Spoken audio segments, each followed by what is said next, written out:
Ah oui, c'est le débrief hebdo. Ah, je suis là pour. Moi, ça sert à rien. Ils vont pas sentir mon haleine. T-shirt noir du débrief hebdo. Voilà, c'est mieux. Caméra. Voilà. Allez. Alors, on en est où déjà? Où est-ce que j'habite? Ça, c'est l'ordi. Ouais, c'est... Ah, mais vous êtes déjà là? Ah bah oui, c'est l'heure, effectivement. Non, non, c'est bon, je suis prêt, moi, je suis prêt, je suis complètement prêt. Donc tous les dimanches à 10 h, on se retrouve comme d'habitude, sauf ces 15 derniers jours d'habitude. Bah j'espère que vous avez passé de bonnes vacances si tel est le cas. Peut-être que vous y êtes encore et profitez bien. Eh ouais, chacun son tour. Hein. En tout cas, très content d'être parti et très content de revenir pour vous retrouver. Et c'est le moment de faire un point sur la situation des marchés en ce mois d'août. On en est où? Pourquoi on en est là? C'est quoi la suite? Et on va faire en sorte que cette saison soit encore plus endiablée que les 3 précédentes. Oui, parce que ça fait maintenant plus de 3 ans qu'on fait ces débriefs hebdo tous les dimanches ici à 10 h. On partage, on apprend, on kiffe, enfin on essaye de passer un bon moment. Et on like aussi si on aime, on perd pas les bonnes habitudes. Envoyez-moi la force! C'est la rentrée, c'est parti!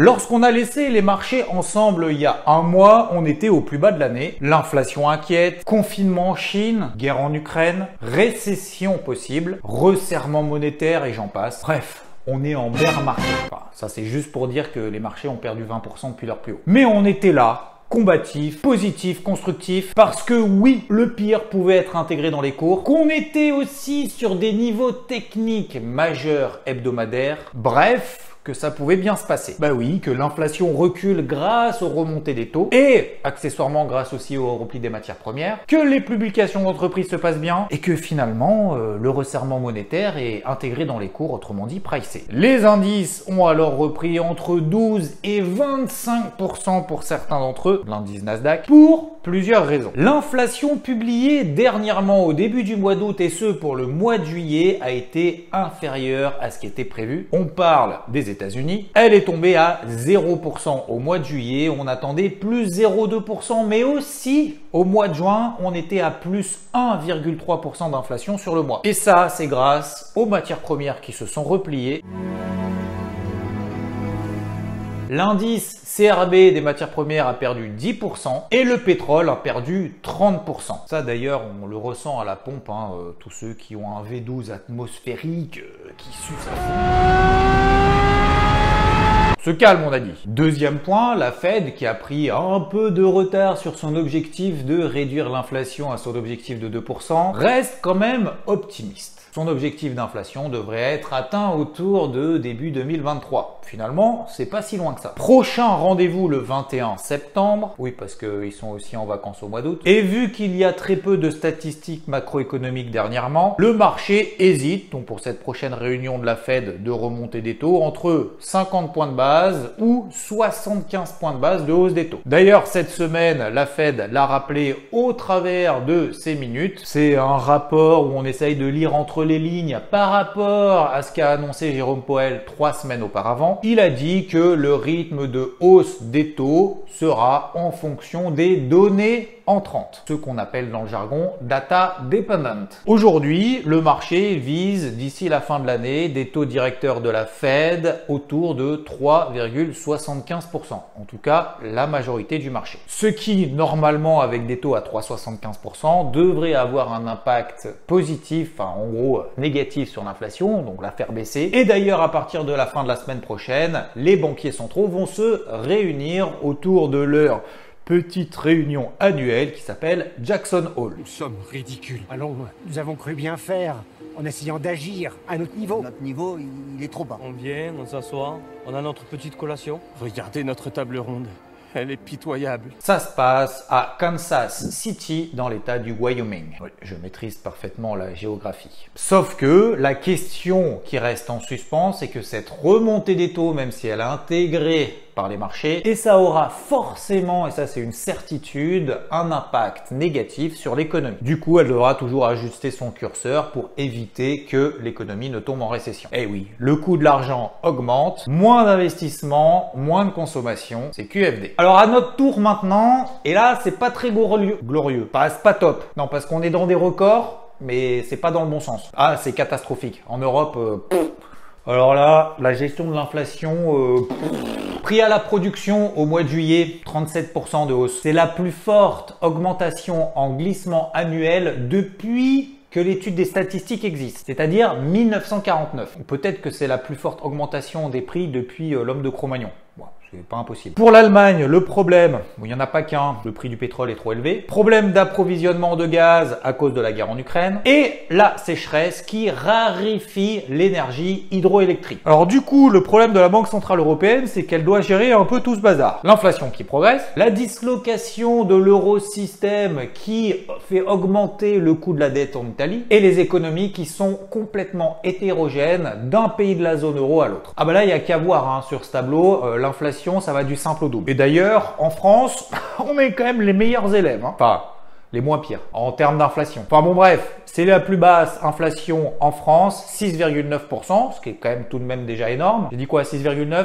Je sais pas, j'ai peut-être dit 6,9, mais c'est 6,8. En moyenne, on est à 8,9%. On était à 8,6% au mois de juin. Et il y a un an, on était à 2,2% d'inflation. Donc ça allait, oui, très vite. Et tout à droite du tableau, c'est le pire. Estonie, Lettonie, Lituanie. Et même en Espagne ou en Grèce, on dépasse les 10% d'inflation. Alors oui, la Banque Centrale Européenne est complètement en retard. Et ce, par rapport au reste du monde. On peut dire que historiquement, comme d'hab, hein, la Banque Centrale Européenne est toujours à peu près en retard pour la remontée de ses taux directeurs et donc pour lutter contre l'inflation. Preuve en est avec ce tableau. On est tout là-haut en termes de taux directeurs. Bon, il y a une petite erreur dans le tableau puisqu'on est remonté à 0,5% de taux directeur au mois de juillet avec un taux réel, si on déduit de l'inflation, à moins 8,4%. Donc, pour conclure ce premier tour d'horizon macroéconomique pour cette rentrée du débrief hebdo qui est bien chargée, la lutte contre l'inflation continue. C'est peut-être intégré par les marchés. Ça se calme aussi de manière générale grâce au repli des matières premières, mais on est quand même loin des objectifs. Et surtout, et je pense que c'est ça le plus important désormais, on ne sait pas jusqu'où quel sera le point bas du repli économique qu'on aura, qui est inévitable.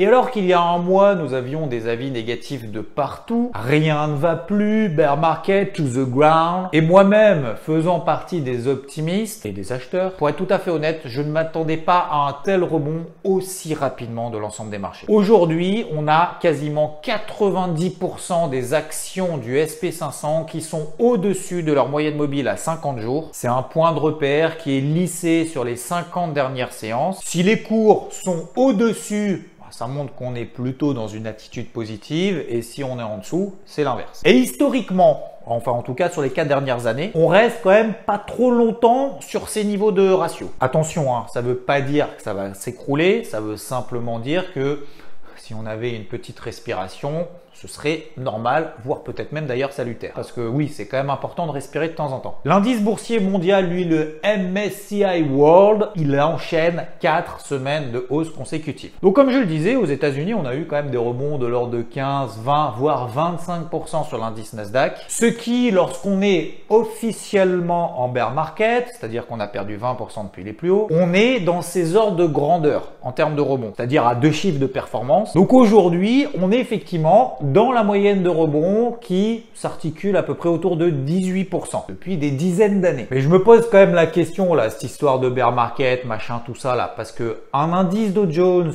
qui est maintenant à 8% en dessous de ses ATH, de ses plus hauts historiques. Sincèrement, on est vraiment en bear market là. On est 8% en dessous des ATH. Enfin bon bref, t'énerve pas pour la première. Non, non, non, non. Reste souple. Détends-toi. Donc le premier semestre 2022 a été très chaud. On a tenu les niveaux hebdomadaires. Ça, on le verra plus tard en fonction de l'analyse technique. Le rebond a d'ailleurs peut-être été tout autant violent. Et vu l'incertitude qu'on a d'un point de vue économique, ne nous attendons quand même pas à ce que cette reprise soit acquise.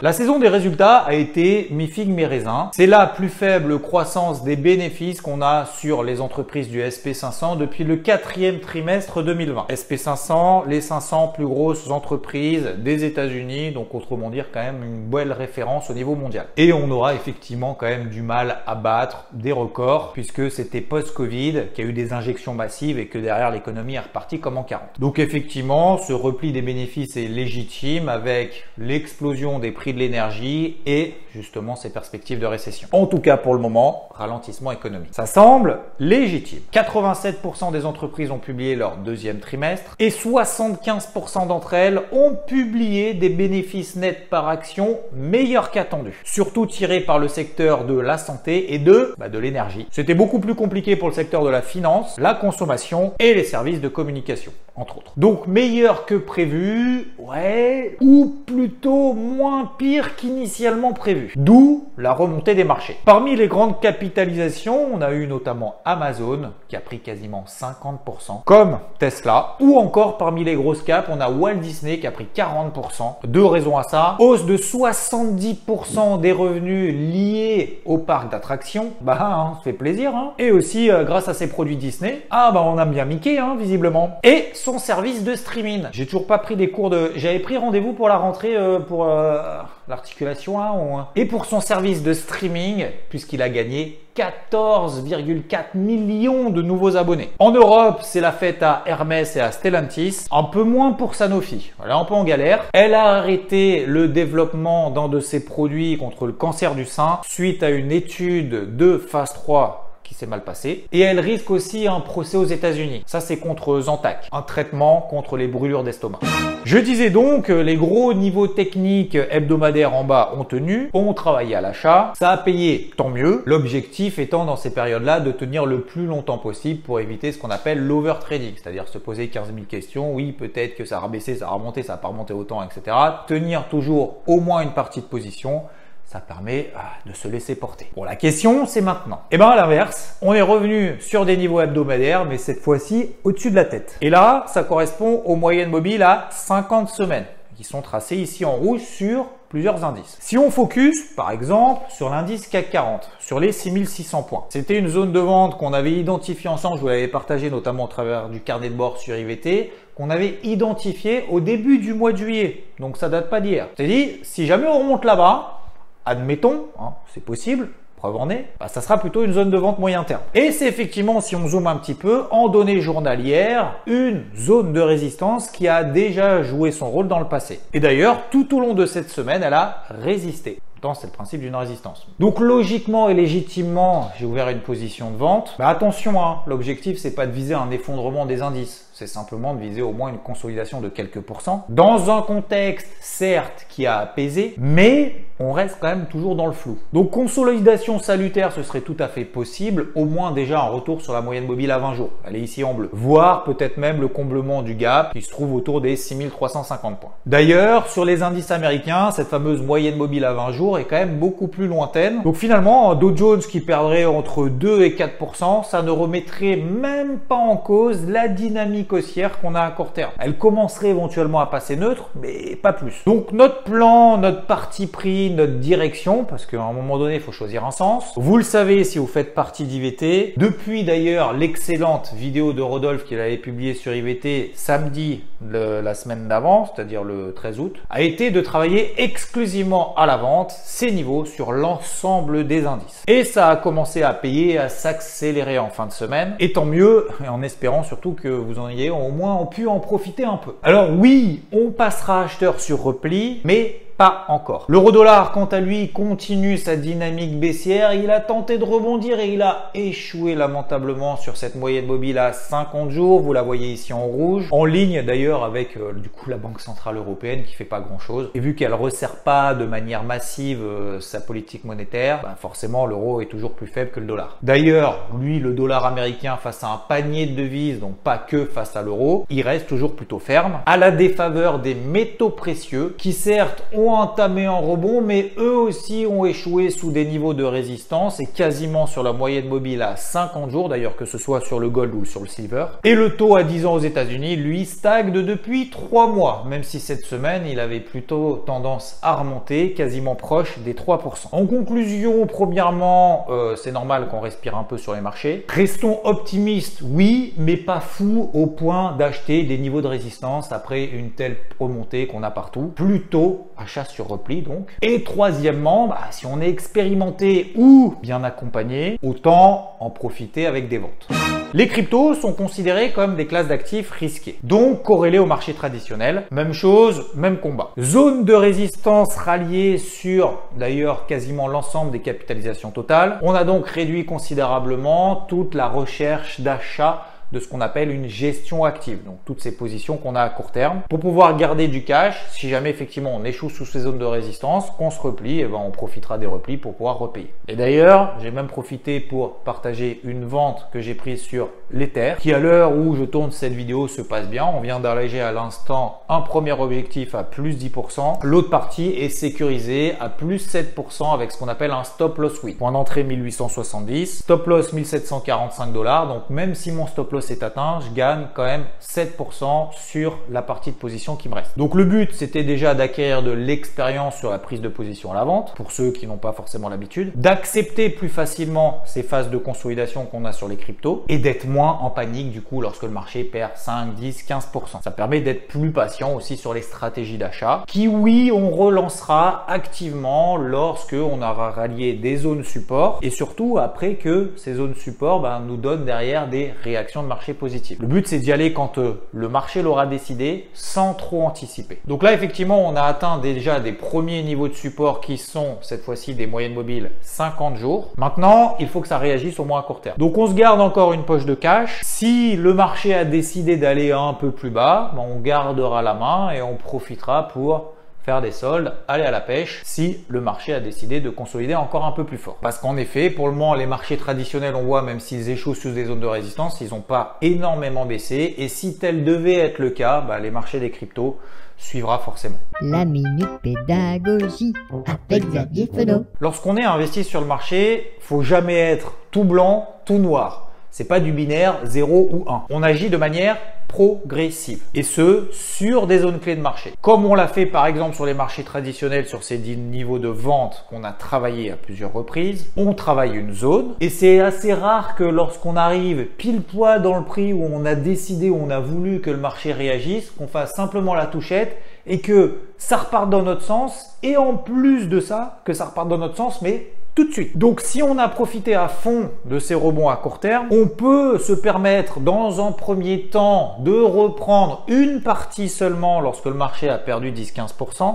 mais attendre qu'on matérialise un point bas avec après ça une indication de marché positive. Comme ça permet de valider certains éléments techniques, une psychologie de marché qui est en train de se dire ok, ça y est, on construit un point bas, on peut repartir et à ce moment-là, on reconstituera à fond ce qu'on appelle cette poche active. Parce que avec le rebond qu'on a eu, alors sur les marchés traditionnels, on a vu que c'était quand même des rebonds énormes. Sur le marché des cryptos aussi, il y a quand même certaines cryptos qui ont été multipliées par 2 là en un mois. Donc c'est pas avec la petite conso qu'on a fait, que ça soit sur les marchés tradis ou même sur les cryptos qui ont perdu que 10%, c'est pas grand chose finalement. Je crois qu'on a fait le tour de la situation. On n'oublie pas le like, défoncer pour aider la chaîne et je vous en remercie. La semaine prochaine, ce sera surtout vendredi avec l'indice PCE aux États-Unis pour mesurer justement l'inflation qui aura un impact important sur les marchés. En attendant, on est particulièrement réticent d'acheter ces niveaux, voire vendeur à court terme. Ça permet aussi d'apprendre à travailler une position, mais cette fois-ci dans le sens inverse qu'on l'a fait il y a 1 mois et demi quand on était à l'achat en bas ou sur les niveaux. Mais pour autant, sans tomber dans le piège, ça va s'effondrer. Toujours calme, rigueur, discipline. Portez-vous bien. Je vous dis à très vite ici et là. Ciao, ciao, ciao. Est-ce que tout le monde est en vacances? Si vous êtes en vacances et que vous avez vu le débrief hebdo, encore plus merci. Si vous êtes au boulot, encore plus merci.